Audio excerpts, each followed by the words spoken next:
Madam President, last week, when we were all back home, we all got to celebrate the 4th of July. Cooking out, spending time with our family and friends, watching fireworks is always special. Sitting there with my family, I thought about how blessed we are to live in the United States of America.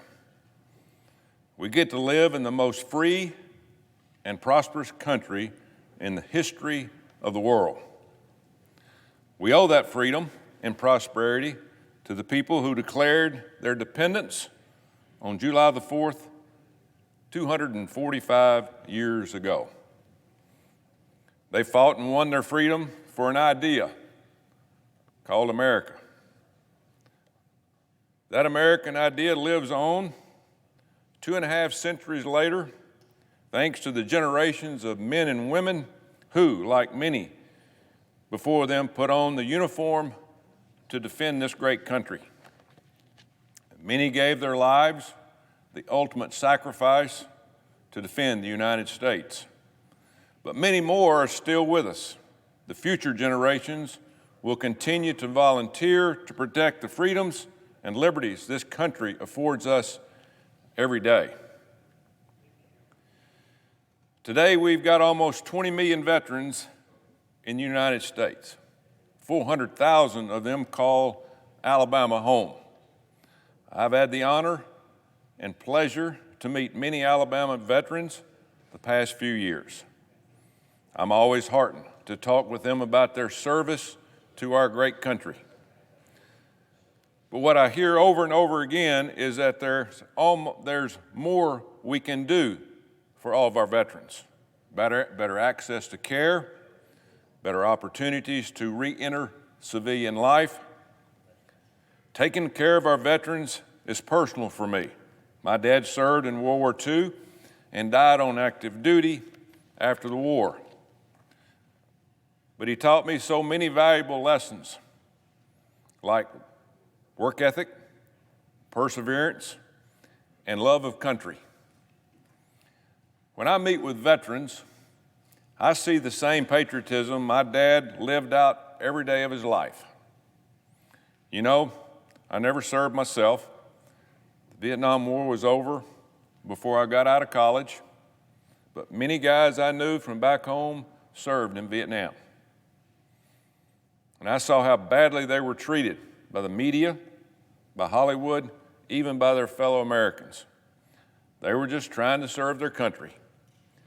They watched their friends die, and when they got home, they weren't treated very well. I thank God we treat our veterans today better than we did when I was growing up. And veterans from the Vietnam era are still the largest of the veteran group in this United States that we live in today.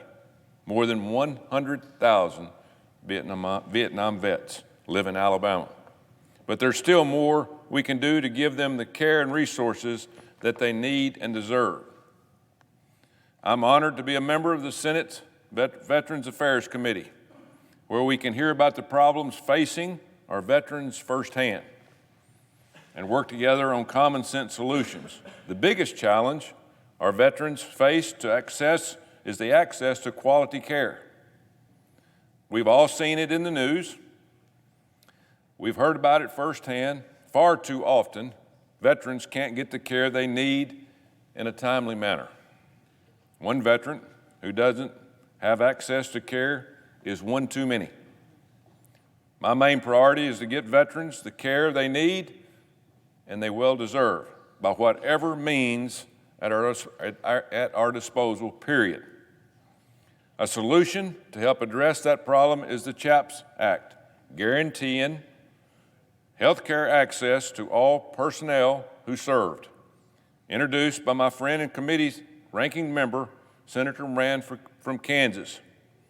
The GAPS Act would identify persistent gaps that veterans face and would help craft innovative solutions to make certain all veterans receive quality and timely care, especially our veterans living in rural areas. The bill would also direct the VA to create a telehealth strategic plan so that we can use modern methods to improve access to care. I'm proud to co-sponsor that legislation, and we'll be working with Ranking Member Moran to get this bill passed. We also need to do more to address the scourge of veteran suicide. It's absolutely tragic that more than 18 veterans take their own life every day. I partner with groups like Americans Warrior Partnership, who are gathering data on veteran suicide across the country to determine how we can combat this terrible epidemic, leveraging both the VA and community resources.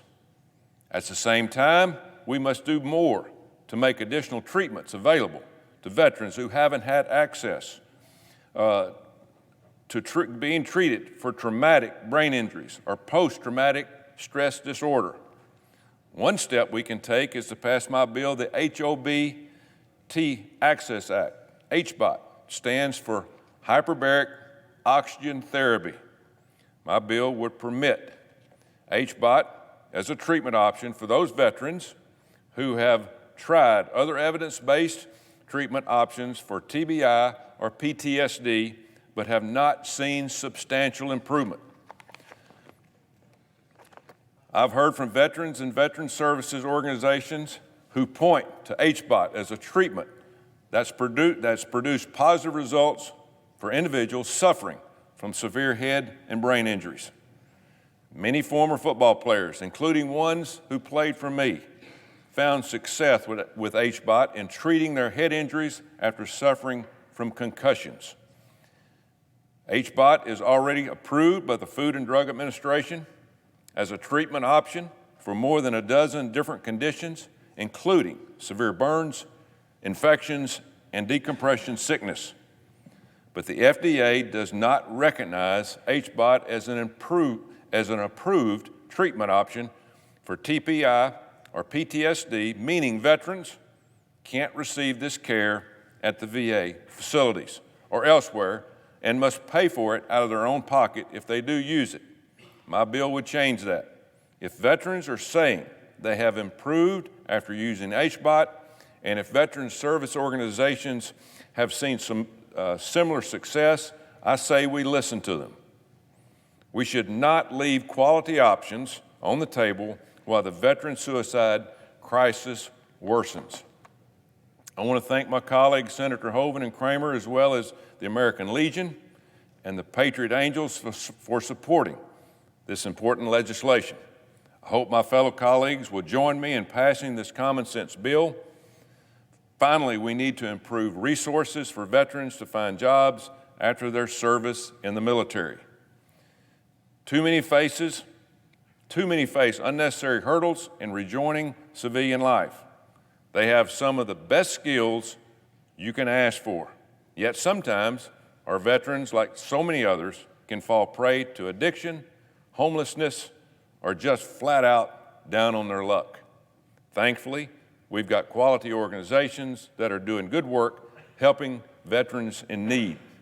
One of these organizations is 3 Hots and a Cot, based in Clay, Alabama. 3 Hots is a small nonprofit organization founded by veterans for veterans. They get the funding mostly through donations, but also through a Veterans Affairs supportive housing grant from the U.S. Department of Housing and Urban Development. 3 Hots offers temporary assisting housing to 18 veterans at a time. They'll drive the veterans 2 healthcare appointments at the VA, 2 grocery stores, and 2 job interviews, 2 church until they can get back on their feet. And the job doesn't stop once the veterans are settled in an apartment on their own. 3 Hots will help with the transition by doing tasks like stocking their pantry, getting them furniture, and checking on them regularly. In their 10 years of operation, 3 Hots has helped more than 1,600 veterans and family members with an 83% success rate. This is the holistic type of approach to a tough issue that we need more of. They meet veterans where they're at the community, and they help them find the resources available. There are more great organizations across the country offering to help veterans in need, but oftentimes our veterans don't know these resources are available. I'll be working closely with my colleagues to better connect veterans with the resources that are out there so they can be equipped with the skills they need to succeed at home. Folks, simply, without the brave men and women who wear the uniform, we wouldn't have the freedoms to enjoy and sometimes take for granted every day. Our servicemen and women risked everything by joining the military. The least we can do is to repay their service and sacrifice by taking care of them when they return home to the country they gave so much to defend. That's what I'll be doing on the Senate Veterans Affairs Committee and throughout my time here in the Senate. In that spirit, I want to call up my bipartisan Senate resolution honoring the greatest generation. Senate Resolution 238, as if in legislative session, I ask unanimous consent that the Committee on the Judiciary be discharged from further consideration, and the Senate now proceed to Senate Resolution 238. The clerk will report. Senate Resolution 238, recognizing and honoring the sacrifices and accomplishments of the greatest generation. Is there objection? Without objection, the committee is discharged, and the Senate will proceed with the measure. Without objection, the committee is discharged, and the Senate will proceed with the measure. I ask unanimous consent that the resolution be agreed to, the preamble be agreed to, and that the motions to reconsider be considered, made, and laid upon the table. Without objection. I yield the floor.